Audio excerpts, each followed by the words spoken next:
Hello दोस्तों, आप लोगों का एजुकेशन केयर क्लासेस में स्वागत है। मैं अवधेश पटेल। आज हम बात करेंगे भारत के जो अभी हाल ही में चुनाव हुए, राष्ट्रपति जो चुनाव हुआ उसमें क्या कौन राष्ट्रपति बनी, कौन से जो नंबर में कौन सा नंबर से हैं उस पर भी हम चर्चा करेंगे। और उसके साथ राष्ट्रपति का चुनाव में क्या अहम रोल होता है, और उसके बाद जो राष्ट्रपति बनी हैं हमारी द्रौपदी मुर्मू, उनके भी बारे में हम चर्चा करेंगे। चलिए, क्योंकि राष्ट्रपति से क्वेश्चन बनते भी हैं और राष्ट्रपति का चुनाव हुआ है तो वहाँ से क्वेश्चन बनने के चांसेस रहते हैं। चलिए, अगर हम राष्ट्रपति चुनाव की बात करें तो जो 2022 में जो चुनाव किया गया, 2022 में राष्ट्रपति चुनाव जो हुआ 2022 में, राष्ट्रपति चुनाव जो हुआ 2022 में, यह इस प्रकार के देखा जाए तो हम द्रौपदी मुर्मू की बात करते हैं, क्योंकि इन्होंने ही 2022 में राष्ट्रपति चुनाव के उम्मीदवार भी थे और इन्होंने जीता भी। तो इस दो उम्मीदवार थे, एक तो द्रौपदी मुर्मू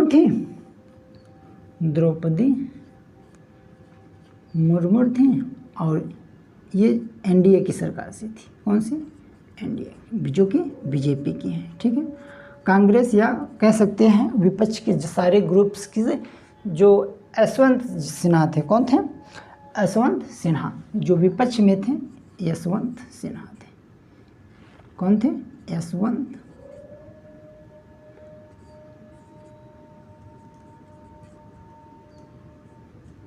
सिन्हा। जो यशवंत सिन्हा थे ये विपक्ष से थे। तो यहाँ इनके भी बारे में चर्चा करेंगे और द्रौपदी मुर्मू के भी बारे में चर्चा करेंगे। देखिए, राष्ट्रपति जो द्रौपदी मुर्मू तो एक राजनीतिज्ञ हैं। ये 25 जुलाई 2022 को भारत के 15वीं राष्ट्रपति बनी। ये कौन सी हैं? 15वीं राष्ट्रपति हैं। कौन सी? 15वीं राष्ट्रपति के रूप में चुनी गई हैं द्रौपदी मुर्मू। अब देखा जाए तो इन्होंने इसके पहले जो द्रौपदी मुर्मू हैं, इसके पहले वो राज्य जो झारखंड है हमारा राज्य, वहाँ के राज्यपाल रह चुके हैं। ठीक है, इन्होंने भारतीय जनता पार्टी से एक नेतृत्व एनडीए की उम्मीदवार है। ठीक है, कौन से? एनडीए की बीजेपी पार्टी से उम्मीदवार थे। कौन? द्रौपदी मुर्मू। इन्होंने जो विपक्ष के उम्मीदवार हुआ पूर्व वित्त मंत्री। देखिए, जो यशवंत नाथ थे ये पूर्व वित्त मंत्री थे। कौन थे? वित्त मंत्री। ये पूर्व क्या थी? राज्यपाल थी। क्या थी? राज्यपाल। तो ये पूछ सकता है कि द्रौपदी मुर्मू राष्ट्रपति बनने से पहले पूर्व क्या थे? राज्यपाल थे। यशवंत पूर्व क्या रह चुके हैं? वित्त मंत्री रह चुके हैं। यहाँ से ये भी क्वेश्चन बन सकता है। देखिए, जो यशवंत सिन्हा पर स्पष्ट बढ़ता हुआ देखा जाए तो राष्ट्रपति चुनाव के लिए 18 जुलाई को क्या हुआ? नामांकन किया गया। जो डेट्स याद रखनी है आपको, ये 18 जुलाई को क्या हुआ? 2022 को, यानी कि चुनाव किया गया। राष्ट्रपति का चुनाव जो हुआ वो कब हुआ? 18 जुलाई को। जो इनका राष्ट्रपति चुनाव का जो चुनाव हुआ, उसके बाद जब इसका जो रिजल्ट आया, यानी कि इसका जो परिणाम यानी गिनती जब हुई, वो 21 जुलाई को हुई। कब हुई? 21 जुलाई 2022 में। तो जब 21 जुलाई 2022 को गिनती की गई, इसमें जो द्रौपदी मुर्मू हैं विजेता रही। द्रौपदी मुर्मू को सबसे ज़्यादा वोटिंग किए गए और यह भारत की 15वीं राष्ट्रपति के रूप में चुनी गई। अब चलिए देखते हैं, अगर हम बात करते हैं राष्ट्रपति के बारे में, तो भाई आपने देखा कि यशवंत सिन्हा और द्रौपदी मुर्मू दो उम्मीदवार थे राष्ट्रपति के चुनाव में। द्रौपदी मुर्मू जो कि बीजेपी एनडीए की तरफ से थी, ये विपक्ष जो एनडीए के विपक्ष सबको मिला के थे, और यहाँ पे ये पूर्व राज्यपाल रही, ये पूर्व वित्त मंत्री रहे हैं। ठीक है, ये 15वीं राष्ट्रपति हैं। चलिए, हम द्रौपदी मुर्मू के बारे में थोड़ा सा बात कर लेते हैं। किसके बारे में? द्रौपदी मुर्मू के बारे में, क्योंकि इनसे क्वेश्चन बन सकते हैं। द्रौपदी मुर्मू के बारे में, द्रौपदी मुर्मू। देखिए, द्रौपदी मुर्मू के बारे में अगर हम बात करें तो इनका जो जीवन है बहुत संघर्षमय रहा है।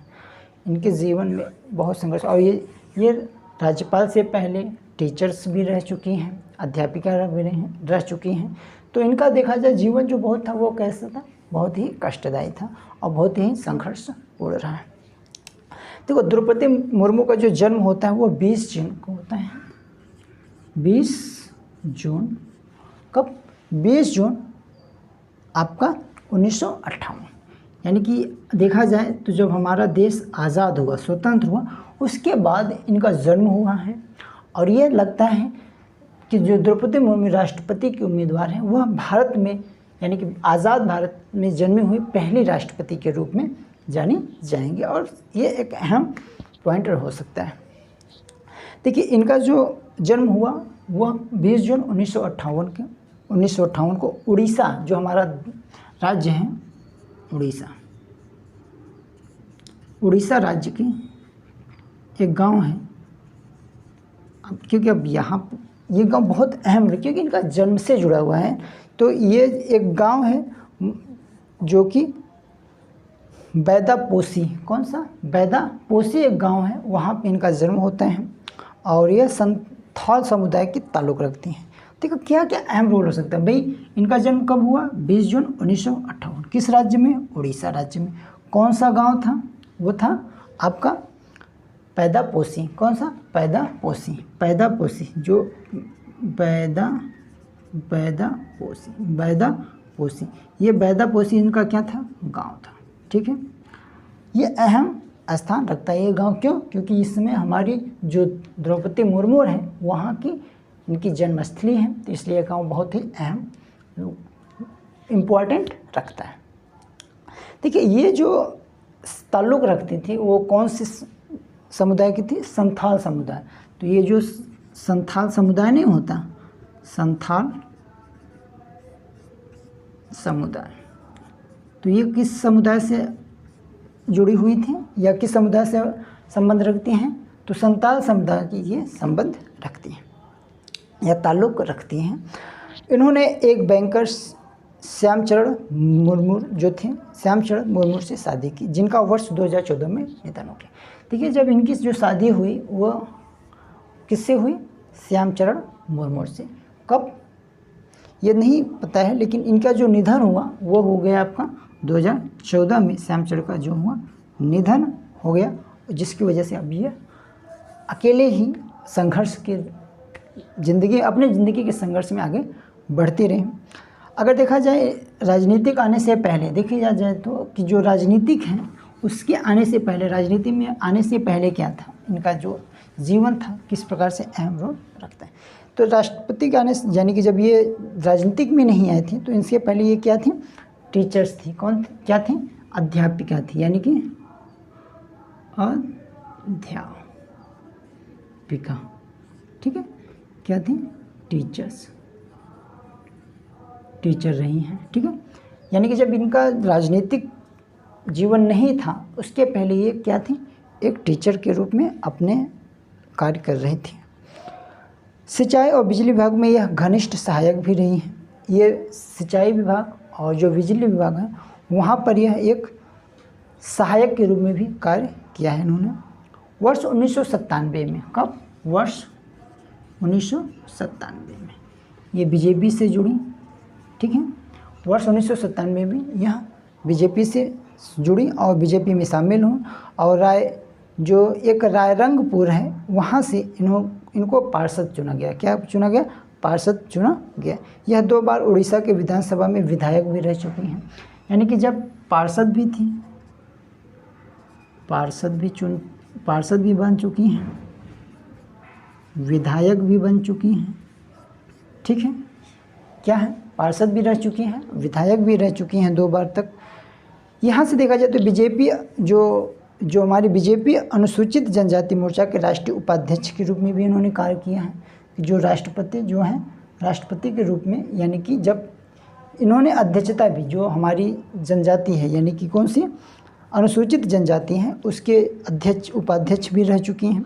वर्ष 2015-21 तक झारखंड की पहली महिला राष्ट्रपति जो राज्यपाल हैं वो बनी। 2015 से लेकर के आपके 2021 तक। ठीक है, यानी कि इन्होंने देखो कार्यकाल पूरा किया। क्या? ये जो राज्यपाल के रूप में कार्य किया। तो ये झारखंड की पहली महिला राष्ट्रपति हैं। कौन सी? पहली महिला राष्ट्रपति हैं जिन्होंने अपना कार्यकाल भी पूरी की है। यह एक झारखंड की ऐसी पहली राज्यपाल हैं जिन्होंने राज्यकाल का जो कार्यकाल होता है उसको पूरा किया। वर्ष 2007 में उड़ीसा विधानसभा का सर्वश्रेष्ठ विधायक के रूप में नीलकंठ पुरस्कार से भी सम्मानित किया गया। यानी कि उनको 2007 में, देखिए क्या पुरस्कार, मतलब इनका जो योगदान था, इनका जो काम था, इनके काम के लिए इनको जाना जाता है, क्योंकि 2007 में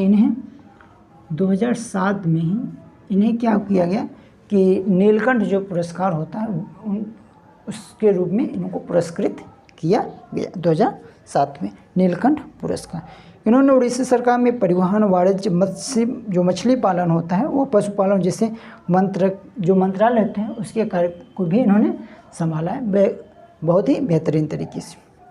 अब इनका रिकॉर्ड क्या है, देखिए हम थोड़ा सा रिकॉर्ड इनकी क्या बनाएं कि ये द्रौपदी जो मुर्मू हैं भारत की पहली आदिवासी राष्ट्रपति। अगर पूछा जाए कि भारत की पहली आदिवासी राष्ट्रपति कौन है तो वो क्या है, द्रौपदी मुर्मू। भारत की पहली महिला जो पहली राष्ट्रपति हैं वो कौन थे, प्रतिभा पाटिल, जो कि 2012 में थी। अगर हम बात करते हैं इसके पहले कि वो जो पहली राष्ट्रपति हैं जिनका जन्म स्वतंत्रता के बाद हुआ, ठीक है, इनका जो जन्म हुआ स्वतंत्रता के बाद हुआ, पहली राष्ट्रपति हैं, और वो देश की दूसरी महिला राष्ट्रपति कौन है, द्रौपदी मुर्मू। यशवंत सिन्हा के बारे में चलिए बात कर लेते हैं। यशवंत सिन्हा कौन थे, क्या इनका वो था, क्योंकि ये भी विपक्ष में थे। यस, सिन्हा,